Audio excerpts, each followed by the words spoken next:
Morning Business, le débat.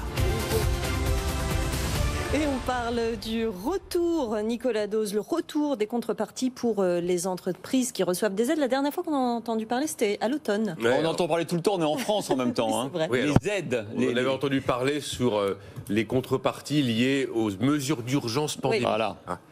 Qui d'ailleurs supposent toutes des contreparties. Après, ça se rembourse, une prime à l'embauche, il faut embaucher, une aide à l'investissement, il faut investir derrière. Et même d'ailleurs, le chômage partiel longue durée, il faut un accord d'entreprise et un engagement à préserver l'emploi. Donc les contreparties, en fait, existaient. Bon, là, on est vraiment sur un rapport qui se pose la question de l'ensemble de l'enveloppe dépensée annuellement par l'État français, qui va sous forme de crédit d'impôt, sous forme de tout ce que vous voulez, d'exonération, de subventions, aux entreprises françaises. On est, d'après un rapport parlementaire, sur 140 milliards d'euros aujourd'hui, sur un an, y compris le CICE. Et revient effectivement dans un rapport transpartisan, il faut le noter, l'idée qu'il faut exiger des contreparties. Que nous dit le rapport ? Il faut demander aux entreprises de plus de 500 salariés qui évoluent dans des secteurs polluants de définir un plan de transition écologique et d'engager des négociations sur ce sujet au sein des branches.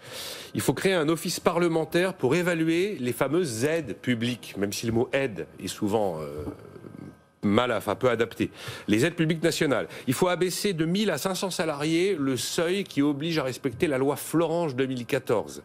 C'est la loi qui imposait, si un projet de fermeture de site et de licenciement était envisagé, d'en informer en amont, donc avant que le projet ne soit rendu public, les salariés, et qui imposait d'essayer de trouver un repreneur pour le site concerné. Et il faut imposer le respect du devoir de vigilance de 2017 à toute entreprise qui touche une aide de l'État. Ça veut dire, ce devoir de vigilance, c'est l'obligation pour une entreprise donneuse d'ordre, de prévenir les risques sociaux, les risques environnementaux, les risques de gouvernance. Alors, moi, je dis stop aux contreparties, là. Parce que si on considère que les 140 milliards d'euros qui sont sous plein de formes différentes, au travers de quelques 1800 à 2000 dispositifs versés effectivement aux entreprises. Si ça pose un problème, il faut bien voir que chaque fois qu'il y a eu ces dispositifs mis en place, c'était une petite béquille qu'on filait au chef d'entreprise pour aller compenser un excès de prélèvement obligatoire qu'on lui avait mis quelques mois auparavant. Si on fait le CICE, c'est parce qu'on a un coût du travail étouffant pour les entreprises françaises. Ça pose un problème, les 140 milliards d'aides, entre guillemets, ok, on les supprime. Alors on baisse de 140 milliards d'euros les prélèvements obligatoires sur les entreprises. On aura un truc beaucoup plus sain. On arrêtera de mettre du prélèvement au taquet et de foutre de la subvention derrière pour essayer d'apaiser le prélèvement qui est trop élevé. Et puis, il faut arrêter les seuils, là. Les 250 salariés, les 500 salariés. Ok, il manque 4000 ETI, 5000 ETI en France.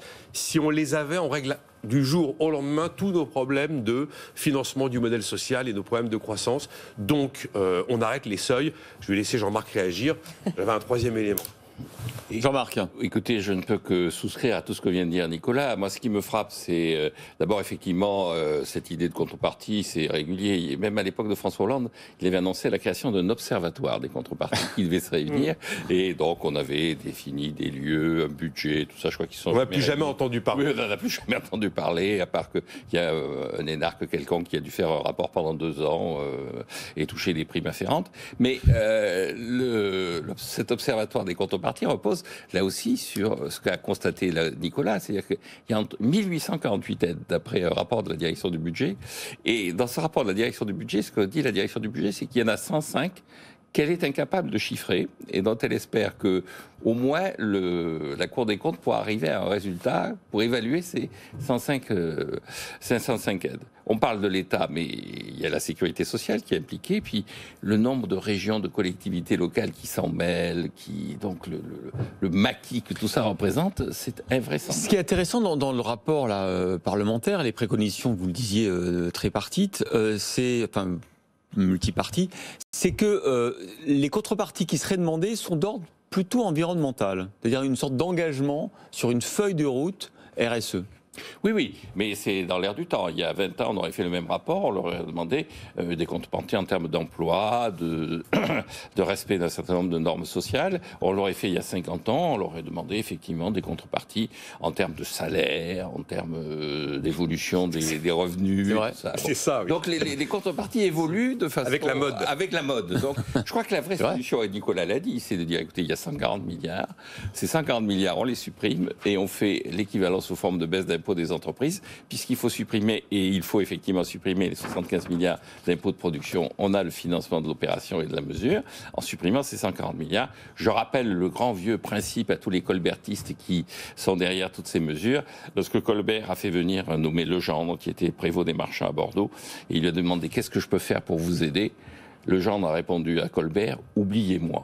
Ce que vous pouvez faire, c'est m'oublier. Et donc, je pense que ce que devrait faire l'État, en termes d'aide, c'est supprimer tout ça et oublier les entreprises et les laisser vivre. Puis il faut sortir un petit peu quand même de cette espèce de bien-pensance généreuse des missions parlementaires et des rapports qui sont systématiquement contre-productifs à l'arrivée. Là, il y avait une superbe idée qui était en train de germer, qui heureusement n'est pas passée. Tiens, sur l'étiquette environnementale des produits, on va rajouter le respect des critères sociaux. Alors on allait marier, si vous voulez, les droits de l'homme et le CO2.